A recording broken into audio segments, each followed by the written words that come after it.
Hi hello నమస్తే అండి అందరికీ. అందరు బాగున్నారు అనుకుంటున్నాను. నేను కూడా బాగున్నాను. ఈరోజు ఏంటంటే చాలా ఇష్టమైనదండి, అందరికీ చాలా ఇష్టంగా తినే ఐటమ్ అండి. సో ఏంటంటే రెసిపీ ఆనియన్ పకోడీ.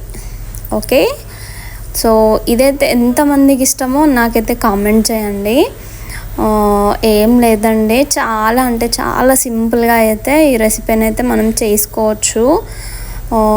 ముందుగా అయితే ఆనియన్స్ సన్నగా కట్ చేసుకొని వాష్ చేసుకున్న తర్వాత ఒక బౌల్లో వేసుకోవాలి. బౌల్లో వేసుకున్న తర్వాత చిటికెడు పసుపు యాడ్ చేసుకోవాలి. పసుపు వేసుకున్న తర్వాత కొంచెం కారము యాడ్ చేసుకోవాలి. యాడ్ చేసుకున్న తర్వాత ఏంటంటే వాము అండి, ఓమా అంటారు, ఓమాను కూడా యాడ్ చేసుకోవాలి. యాడ్ చేసుకున్న తర్వాత కొంచెం సాల్ట్ని అయితే యాడ్ చేయండి. సాల్ట్ యాడ్ చేసిన తర్వాత అలాగే నేను ఇక్కడ చూస్తున్నారు కదా, ఒక పెద్ద ఆనియన్ తీసుకున్నాను కదా, ఆ పెద్ద ఆనియన్కి అయితే నేను 3 చెంచాల శనగపిండిని అయితే వేసుకున్నాను, బేసన్ పౌడరు. సో వేసుకున్నాను కదా, ఇప్పుడైతే కొంచెం కూడా వాటర్ పోయకుండా అయితే దీన్ని మనం మెత్తగా చేసుకోవాలి. కొంచెం కూడా వాటర్ పోయొద్దండి, ఎందుకంటే వాటర్ పోస్తే అంత గట్టిగా అవుతుంది. అందుకే ఆనియన్ పకోడీలో చాలామంది వాటర్ పోయరు. చూడండి, ఆనియన్ నుంచి వాటర్ వస్తాయి కదా, సో ఆ వాటరే పిండిని అబ్జర్వ్ చేసుకుంటుంది. సో చూడండి, ఈ విధంగా అయితే నేను మొత్తం గట్టిగా అయితే నానబెట్టేసుకున్నాను. చూడండి, ఈ విధంగా అయితే నాకు పిండి అయితే మంచిగా కలుపుకున్నాను. చూడండి, ఈ విధంగా కలుపుకోవాలి.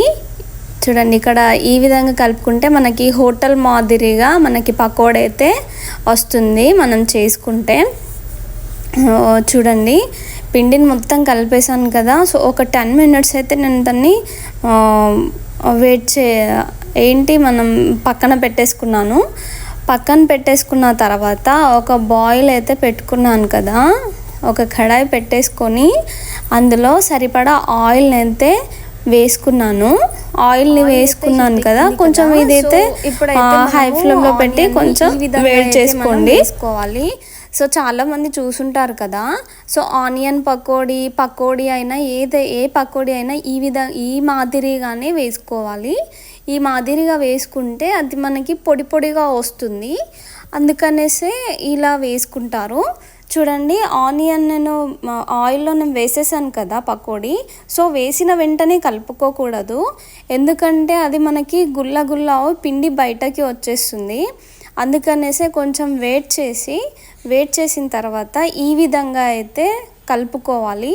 చూడండి, నేనైతే వేసిన ఒక 1-2 minutesకి అయితే ఇలా అయితే నేను కలుపుకున్నాను. చూడండి, ఈ విధంగా అయితే కలుపుకోవాలి. కలుపుకున్న తర్వాత కొంచెం గోల్డ్ కలర్ వచ్చేంతవరకు, బ్రౌన్ కలర్ వచ్చేంతవరకు అయితే మనం వేయించుకోవాలి.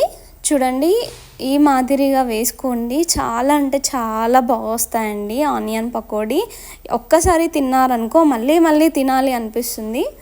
సో ఓకే ఫ్రెండ్స్, ఈ వీడియో నచ్చితే లైక్ చేయండి, షేర్ చేయండి, అలాగే నా ఛానల్ని మాత్రం తప్పకుండా సబ్స్క్రైబ్ అయితే చేసుకోండి. ఓకే ఫ్రెండ్స్, చూడండి, ఈ విధంగా అయితే పకోడీ వచ్చేస్తుంది. సో చాలా టేస్టీగా ఉంటుంది. ఒకసారి ట్రై చేయండి. అలాగే ఎలా వచ్చిందనేసి నాకైతే కామెంట్ కూడా చేయండి. కొత్తగా వచ్చిన వాళ్ళైతే సబ్స్క్రైబ్ చేసుకోండి.